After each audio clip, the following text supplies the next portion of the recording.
இன்றைக்கி வீடியோவில் நான் உங்கள் கூட ஷேர் பண்ண போகிறது எங்கள் அம்மா வீட்டில் நான் என்ஜாய் பண்ணேன், என் குழந்தைங்க என்ஜாய் பண்ணேன் சம்மர் மெமரிஸ் தான் உங்களோட ஷேர் பண்ண போகிறேன். கண்டிப்பாக மிஸ் பண்ணாமல் வீடியோ ஃபுல்லாக பாருங்கள். இந்த வீடியோ உங்களுக்கு பிடிச்சதுன்னா கண்டிப்பாக உங்கள் ஃப்ரெண்ட்ஸ்க்கும் ஷேர் பண்ணுங்கள், மறக்காமல் சப்ஸ்கிரைப் பண்ணுங்கள். வாங்க வீடியோக்குள்ளே போகலாம்.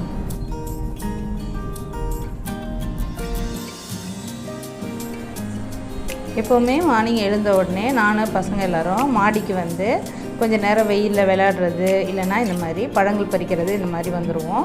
எங்கள் வீட்டில் கொய்யா மரம் இருக்குது. நான் சின்ன குழந்தையில் இருக்கும் போதுலேருந்தே கொய்யா மரம் எங்கள் வீட்டில் இருக்குது. நாங்கள் 2 தடவை கொய்யா மரத்தை வெட்டி கூட போட்டுட்டோம் சில வேலைகளுக்காக. அப்போ கூட வேறு ஒரு இடத்துல திரும்பவும் முளைக்கும். அந்த பழங்கள்லாம் அவ்வளோ ருசியாக இருக்கும். இந்த பழம் நீங்கள் பார்க்குறது எல்லாமே வந்து மருந்தெல்லாம் போடாமல் இயற்கையாக அப்படியே காய்க்கிறது. இது எல்லாமே எங்கள் அப்பா தான் பார்த்துக்குவாங்க. இங்கே இருக்கிற எல்லா செடியுமே எங்கள் அப்பா வச்சு அவங்க வளர்க்குறது. அப்பாவுக்கு செடி வளர்க்குறதுனா ரொம்ப பிடிக்கும். அதனால் எந்த செடி கிடைச்சாலும் கொண்டு வந்து வச்சு அவங்க வளர்த்துருவாங்க. வீட்டை சுற்றி கொஞ்சம் ஓரளவு தான் இடம் இருக்குது. இருந்தாலும் அப்பா வந்து முடிஞ்ச அளவுக்கு எல்லா இடத்துலையுமே செடிலாம் நிறையா வச்சுருவாங்க. கொய்யாப்பழம் இந்த சீசன்றதுனால ரொம்ப சூப்பராக காய்ச்சிருக்கு. தினம் மாடிக்கு போய் அப்படியே செடியிலேருந்து பறித்து சாப்பிட்றோம். இன்றைக்கி நிறைய காய்ச்சிருந்தது. சரி, இதை உங்களுக்கும் காட்டலான்னு நாங்கள் வந்து எடுத்தோம். டெய்லி பசங்க நானும் எல்லோரும் போயிட்டு இதிலேருந்து காய் பறிக்கிறது தான் ஃபுல் டைம் வேலையாகவே வச்சுருந்தோம். ஸோ மார்னிங் டைமு எங்கள் மாடியில் ரொம்ப அழகாக இருக்கும். கிழக்க பார்த்த வீடுங்கிறதுனால சூரிய வெளிச்சம் மார்னிங் சன்லைட்டும் அவ்வளோ அழகாக விழும். ரொம்ப பசுமையாக இருக்கும் பார்க்குறதுக்கே. இதில் நிறைய காய்கள் இருக்குது. பசங்க ரொம்ப ஆசையாக வந்து அதை விரும்பி பறிச்சிக்கிட்டு இருந்தாங்க. நம்ம மொட்டை மாடியில் நின்றுக்கிட்டே அப்படியே கீழே இருந்து அப்படியே பறிச்சிடலாம். அதனால் வந்து ரொம்ப ஈஸி.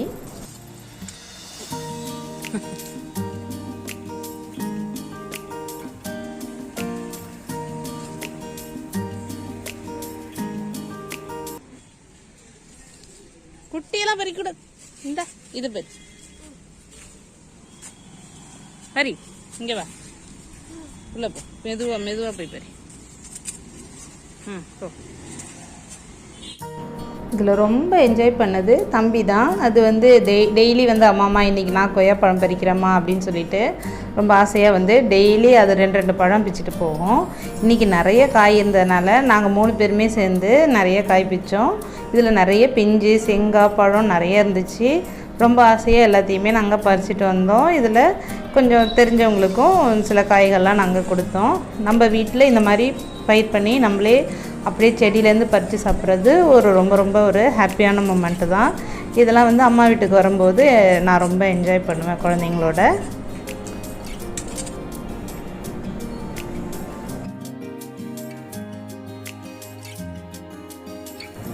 ஒரு 10லேருந்து 15 காய் வரைக்கும் நாங்கள் பறித்தோம். இதில் இன்னும் செங்காயெலாம் இருந்தாலும் அதெல்லாம் கொஞ்சம் பழுக்கட்டோன்னு விட்டுட்டோம்.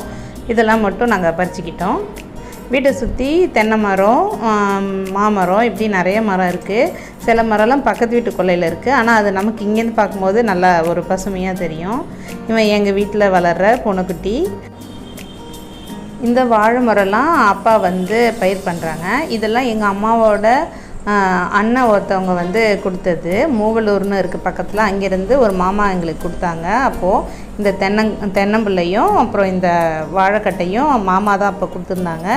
ஸோ நாங்களாம் சின்ன பிள்ளையாக இருக்கிறதுலேருந்து இந்த வாழை மரம் இருந்துக்கிட்டே இருக்குது. இது வந்து அத்துப்போவே இல்லை, அப்படியே வளர்ந்துக்கிட்டே தான் இருக்குது. சின்ன இடம்னாலும் அதில் அவ்வளோ வந்து பழங்கள் காய்ச்சிருக்கு, தார் போட்டிருக்கு. எல்லாமே தேன் வாழை. ரொம்ப சின்னதாக இருக்கும், ஆனால் அவ்வளோ டேஸ்ட்டாக இருக்கும். இந்த ஸ்விம்மிங் பூல் வந்து எங்கள் அண்ணன் வாங்கி கொடுத்தாங்க பசங்களுக்காக. பசங்க வந்து இந்த சம்மரில் நல்லா மத்தியான நேரத்தில் ஃபுல்லாக நொப்பி வச்சுட்டோம்னா அவ்வளோ ஜாலியாக என்ஜாய் பண்ணாங்க. இன்னும் பெரியவங்க கூட இதில் வந்து இது மாதிரி ஜாலியாக விளையாட முடியும். ஒரு டைம் வந்து நம்ம தண்ணி பிடிச்சிட்டோம்னா ஒரு 3 நாள் 4 நாள் நாங்கள் வந்து அதை வச்சுக்குவோம். ஸோ அதனால் தண்ணி வந்து ரொம்பலாம் வேஸ்ட் பண்ணாமல் 3 நாள் 4 நாள் வச்சுட்டு மீதியெல்லாம் சுற்றி இருக்கிற மரங்களுக்கு அப்படிலாம் வந்து திறந்து விட்டுருவோம். அதனால் பசங்களுக்கும் ரொம்ப என்ஜாய் பண்ணாங்க, நல்லா இருந்துச்சு. இது வந்து 7 அடி நீட்டு, குறுக்க வந்து ஒரு 4.5 அடி இருக்கும்னு நினைக்கிறேன் அகலம். அதனால் ரொம்பவே நல்லா இருந்துச்சு. எப்போவுமே வந்து சம்மர் சீசன் வந்துருச்சுனாலே பூ தான். ஸோ அதுவும் முள்ளரும்பும் மல்லியரும்பும் அவ்வளோ கிடைக்கும். எப்போவுமே சம்மரில் வந்து அம்மா வந்து இந்த மாதிரி முள்ளரும்பு மல்லியரும்பு கிடைக்குதுன்னா அதை பறித்து பூ தைச்சி விடுவாங்க.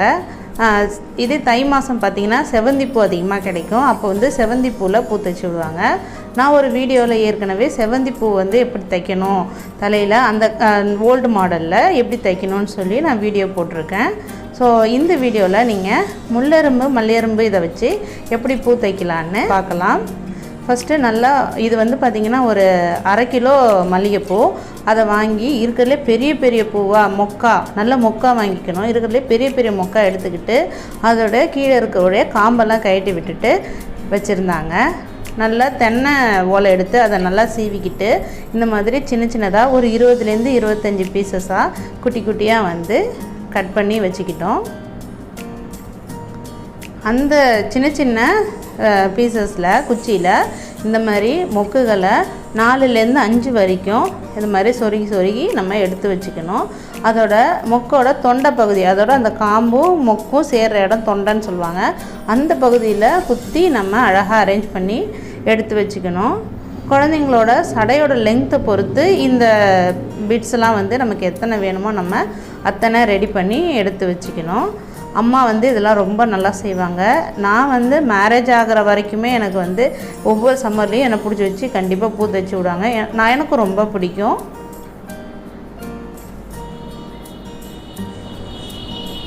இப்போ நம்ம நார்மலாக உச்சி சடை எடுத்து நீட்டாக சடை பின்னி விட்டுறணும். அதில் நான் குஞ்சலம் வச்சு பின்னிருக்கிறேன். பூ தைக்கும் போது குஞ்சலம் வச்சு பின்னும் போது அழகாக இருக்கும். முடி நீட்டாக இருந்ததுனால நான் அப்படியே பண்ணியிருக்கேன். நீங்கள் வேணால் சௌரி முடி வச்சு பின்னிக்கலாம். இப்போது ஒரு நீட்டு தென்னை ஓலை கிழித்து வச்சுக்கிட்டு அதை வந்து சடையோட லெங்க்த்துக்கு நம்ம அளந்து கட் பண்ணி எடுத்துக்கணும். இதே மாதிரி 2 குச்சி வந்து நம்ம ரெடி பண்ணி வச்சுக்கணும். இந்த குச்சியில் சைடில் இருக்கக்கூடிய சின்ன சின்ன நாரெல்லாம் கூட நம்ம கேர்ஃபுல்லாக ரிமூவ் பண்ணிவிட்டு அதை நல்லா வழவழப்பாக இருக்க மாதிரி வச்சுக்கணும். அதுக்கப்புறம் இந்த மல்லிகை பூவெல்லாம் எடுத்து அதோட தொண்டை பகுதியிலே குத்தி இந்த மாதிரி சரஞ்சரமாக நம்ம சொருகி விட்டுறணும். எல்லா பூவுமே ஒரே பக்கம் பார்த்தா மாதிரி இருக்கணும்.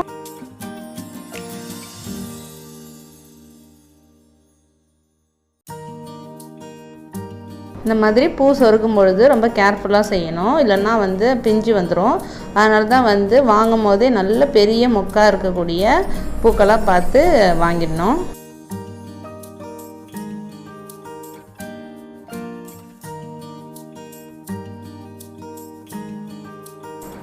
இந்த மாதிரி நம்ம சொருகி விட்டுறணும்.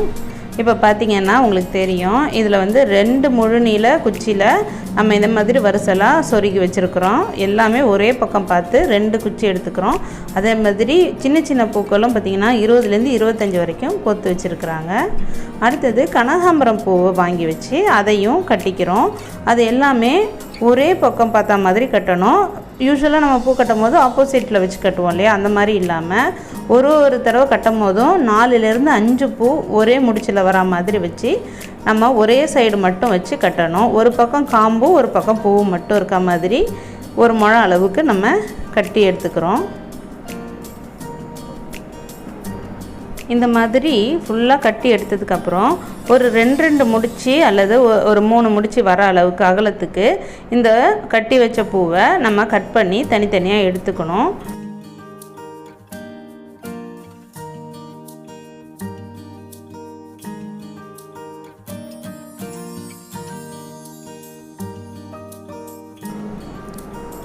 இப்போ பார்த்திங்கன்னா தெரியும் இதில் வந்து ஒரு 10லேருந்து 15 வரைக்கும் நம்ம எடுத்துருக்குறோம். இப்போது சடையோட ஒரு பக்கத்தில் அந்த நம்ம கோத்து வச்ச ஒரு குச்சியும் சடையோட இன்னொரு பக்கம் நம்ம எடுத்து வச்ச இன்னொரு குச்சியும் நம்ம வச்சு டைட்டாக பிடிச்சிக்கணும். அதோட மொக்கு பகுதி வெளிப்பக்கம் இருக்கணும், காம்பு பகுதி உள்பக்கம் இருக்கணும். அந்த மாதிரி பிடிச்சிக்கிட்டு இந்த மாதிரி நூலை வச்சு நம்ம கட்டி விட்டுறணும். சொடையோட முழு நீளத்துக்கும் எவ்வளோ தூரம் வந்து அந்த குச்சி விலகாமல் இருக்குமோ அதுக்கு தகுந்த மாதிரி நம்ம சடையோட முழு நீளத்துக்கும் இந்த மாதிரி முடிச்சு போட்டுக்கணும்.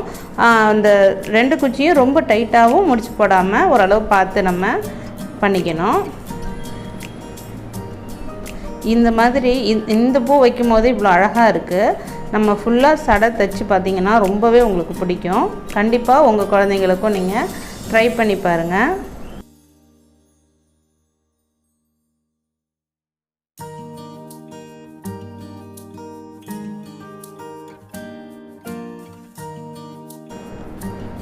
இப்போ ஒரு பெரிய நூல் எடுத்துக்கிட்டு அதை ஒரு முனையில் மட்டும் சின்னதாக இந்த மாதிரி மேல் பகுதியில் நாட் போட்டுடணும்.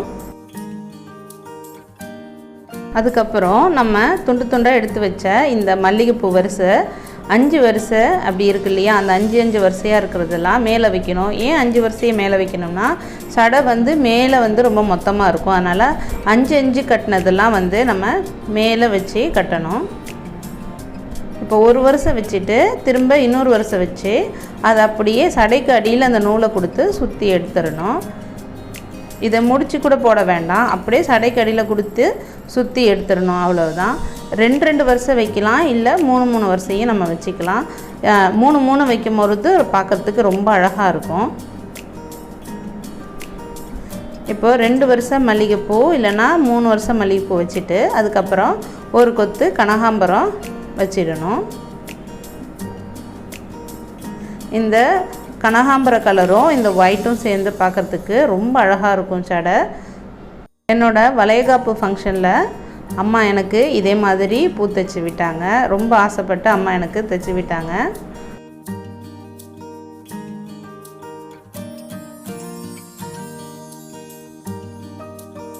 இப்போது பார்த்தாலே தெரியும், பார்க்குறதுக்கு இந்த காம்பினேஷன் எவ்வளோ அழகாக இருக்குது பாருங்கள். அந்த காலத்துலலாம் மேரேஜ்க்கு வந்து இந்த மாதிரி தான் பூ தைப்பாங்க. எங்கள் அம்மா நிறைய பேருக்கு அவங்க கல்யாணத்துக்கு இந்த மாதிரி அவங்க பூ தைச்சி விட்டுருக்காங்களாம். சடை வந்து பார்க்கறதுக்கு அவ்வளோ அழகாக இருக்குது. இது பார்த்தோன்னே சரி ஒரு ஃபோட்டோ எடுப்போம் பாப்பாவை அப்படின்னு முடிவு பண்ணி அவளுக்கு கொஞ்சம் ட்ரெஸ் பண்ணி ஃபோட்டோவும் எடுத்தோம். எங்கள் ஊர்லலாம் சின்ன பிள்ளையில் இந்த மாதிரி ட்ரெஸ் பண்ணிவிட்டு பட்டுப்பாவாடை அந்த மாதிரிலாம் கட்டி ஸ்டுடியோவுக்கு கூட்டிகிட்டு போய் மிரர் முன்னாடி நிற்க வச்சு ஃபோட்டோ எடுப்பாங்க. சரி நம்மளும் அது மாதிரி பண்ணலான்னு நாங்கள் நினச்சிருந்தோம். இப்போ மேல் பகுதி சடையில் சும்மா இருக்கிறதுனால அந்த இடத்துல வந்து ஒரு சுற்று முல்லரும்பு பூ வச்சுட்டு அதில் நடுவில் கனகாம்பரம் பூ வச்சு திரும்பவும் கீழே இருந்து ஒரு ரவுண்டு முல்லரும்பு பூ வச்சோம். அப்போ மேல் பகுதி எம்டியாக இருக்கக்கூடாதுன்றதுனால இந்த மாதிரி சுற்றி வச்சுருக்குறோம். பாப்பாவுக்கு புதுசாக ஒரு பட்டுப்பாவாடை தைச்சிருந்தேன். என்னோடய சாரீ தான் அதை வந்து நான் தைச்சிருந்தேன். எங்கள் ஊர்லேயே ரொம்ப பழமையான ஒரு கடைனா அது நியூ ஃபோட்டோ ஸ்டுடியோ. எனக்கும் அங்கே தான் வந்து பூ தைச்சி எங்கள் அம்மா ஃபோட்டோ எடுத்தாங்க. ஸோ இந்த கடையை பார்த்தாலே தெரியும் உங்களுக்கு. அங்கேயே போய் ஃபோட்டோ எடுப்போம்னு சொல்லி ஒரு மெமரி இருக்கட்டும்னு கூட்டிகிட்டு போனோம். ஸோ அங்கே வந்து இதே இடத்துல இங்கே தான் வந்து எனக்கு ஃபோட்டோ எடுத்தாங்க. ஸோ இவங்க பேர் கிட்டு. இவங்க தான் வந்து அப்போவும் என்னை ஃபோட்டோ எடுத்தாங்க. இந்த தாத்தா இப்போவும் அங்கே இருந்தது எனக்கு ரொம்ப சந்தோஷமாக இருந்தது. அவர் பார்க்கும்போது பாப்பாவுக்கு எல்லாமே அவரே சொல்லி, இப்படி நம்ம வந்து எந்த இன்ஸ்ட்ரக்ஷனும் கொடுக்கக்கூடாது, நான் தான் சொல்லுவேன் அப்படின்னு சொல்லிவிட்டு அவரே எல்லாமே ஆனால் ரொம்ப கவனமாக எடுத்தார்.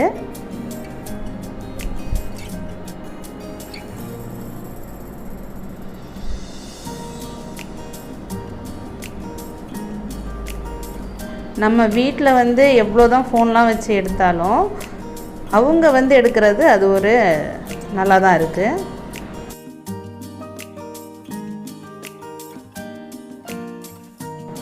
எனக்கு கிளாசிக் ஸ்டைலில் மிரர் முன்னாடி நிற்க வச்சு ஃபோட்டோ எடுக்கணுன்னு தான் ஆசை. இந்த பட்டுப்புடவை வந்து நான் காலேஜ் செகண்ட் இயர் படிக்கும்போது அம்மா எனக்கு முதல்ல வாங்கி கொடுத்த பட்டுப்புடவை. அதையே பாப்பாவுக்கு இப்போ பாவாடையாக தைச்சிருக்கேன். உங்களோட இந்த சம்மர் மெமரிஸ் எப்படி இருந்ததுன்னு எனக்கு கமெண்ட்ஸில் சொல்லுங்கள். உங்களுக்கு இந்த வீடியோ பிடிச்சிருந்தா லைக் பண்ணுங்கள், ஷேர் பண்ணுங்கள், கமெண்ட் பண்ணுங்கள். மறக்காமல் பிரியாஸ் ஃபேஷன் வேர்ல்ட் யூடியூப் சேனலுக்கு சப்ஸ்கிரைப் பண்ணுங்கள். வணக்கம்.